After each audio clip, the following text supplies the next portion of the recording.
Hello amigo, alors aujourd'hui une nouvelle vidéo dans laquelle on va analyser la marque Levi's et on va tenter de créer une publicité en rapport à celle-ci. On va commencer par présenter Levi's au travers d'une chronologie retraçant les dates les plus importantes de la marque. Tout commence en 1853 quand le jeune Lévi-Strauss, un immigrant allemand installé aux États-Unis, décide d'ouvrir sa première boutique, vendant principalement des matériaux de grossistes et à destination d'un public d'entreprise. C'est en 1872 que les collaborations et les choses sérieuses vont commencer, puisqu'avec Jacob Davis, il dépose un brevet sur les coins de poche, les fameuses coutures qui seront la touche qui les distinguera de la concurrence. 3 dates clés vont ensuite asseoir la domination de Levi's et son grand développement. Tout d'abord en 1886, le positionnement d'une étiquette de cuir au dos du pantalon avec le logo des 2 chevaux. Puis en 1890, première mention de la désignation 501 pour signaler le modèle haut de gamme.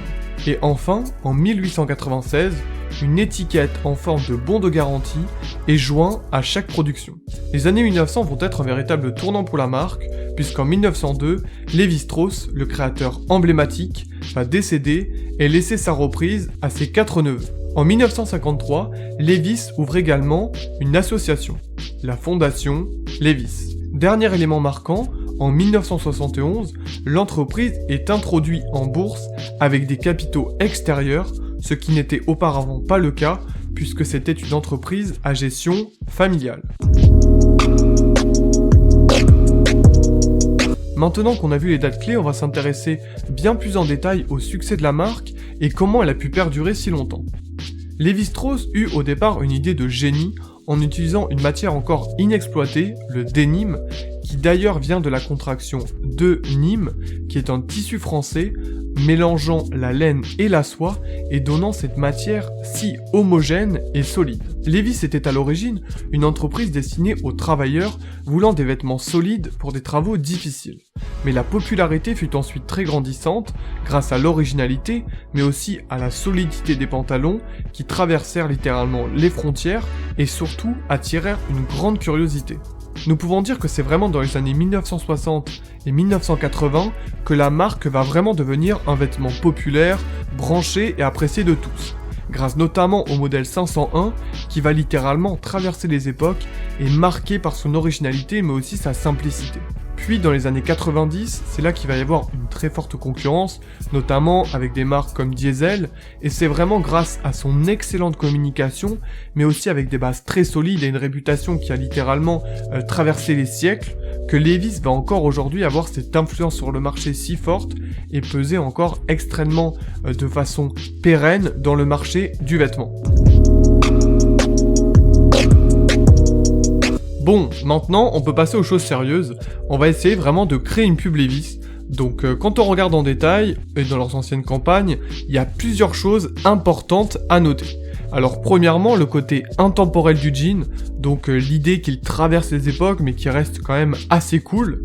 La beauté du produit, un bleu, l'évasion, un rapport avec la nature, ça c'est très important.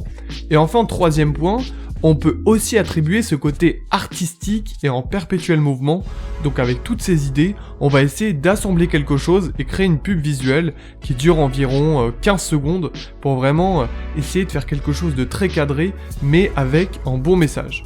Pour l'introduction, il faut présenter le produit avec un bon cadre, c'est vraiment important. Premièrement, on peut présenter le jean par exemple comme ça, avec un décor soigné en fond, ce sera vraiment parfait.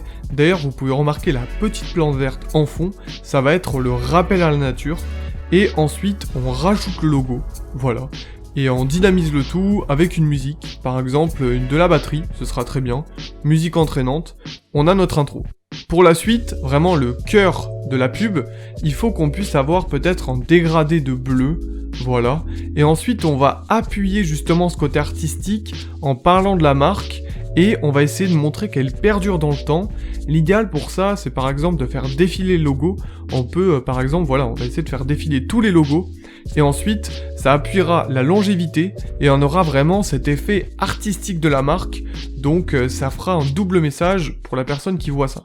Pour la conclusion de la pub, il faut qu'on ait un message un petit peu plus doux, quelque chose qui soit légèrement en décalage mais qui rappelle quand même, par exemple, les origines de la marque. Ce sera parfait si on a un contexte par exemple dans le désert, des cow-boys, tiens, c'est parfait. Et ensuite du coup la conclusion va permettre en douceur d'appuyer le message et de clôturer le tout, comme ça vraiment on va garder un esprit libre, détendu de la marque, mais on aura eu des valeurs et une vraie identité au travers de ce court spot de pub.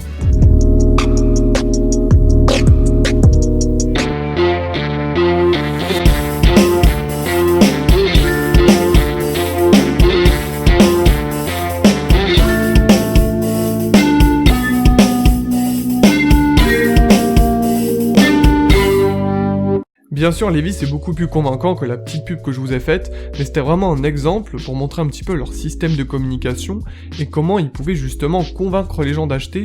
Vous voyez que ça fonctionne sur des petits leviers à chaque fois et ça monte un petit peu crescendo pour arriver à une fin un petit peu plus détendue. Et eux font des spots télé un petit peu dans ce style, mais je dirais beaucoup plus poussé, il y a plus de moyens, il y a plus d'envergure. Il faut savoir qu'un budget publicitaire peut aller jusqu'à 1 million, même juste en termes de tournage, pour une publicité ne prenant que 20 secondes, 30 secondes, donc tout est travaillé, tout est calculé, et en fait ça joue à peu de choses une publicité réussie, et Levi's tout au cours en fait de leurs époques, ils ont toujours su taper juste, mais avec une certaine simplicité, parce que c'est vraiment le produit, leur cœur de cible, c'est ce qui leur permet de subsister, ils mettent le produit au centre de tout, et c'est super intéressant. Levi's est vraiment un exemple parfait de ce qui peut perdurer dans le temps, mais aussi garder une identité propre, et évoluer de façon positive dans les époques. Pour conclure donc, on se rend compte que Levi's finalement, c'est une marque qui est ouverte à tous et qui propose des produits vraiment de qualité qui ont su perdurer dans le temps, notamment avec ce fameux jeans. Et aujourd'hui encore, vraiment, ils arrivent à bien se placer en termes de publicité parce qu'ils sont simples, ils ont une marque confirmée, mais aussi ils arrivent à toucher la jeunesse en étant très performants dans beaucoup de domaines et cette communication leur a vraiment permis d'avoir une excellente réputation. Voilà, la vidéo est à présent terminée. Si vous avez apprécié, n'hésitez pas à liker, partager et vous abonner sur les réseaux et sur la chaîne. Et moi je vous dis à la prochaine.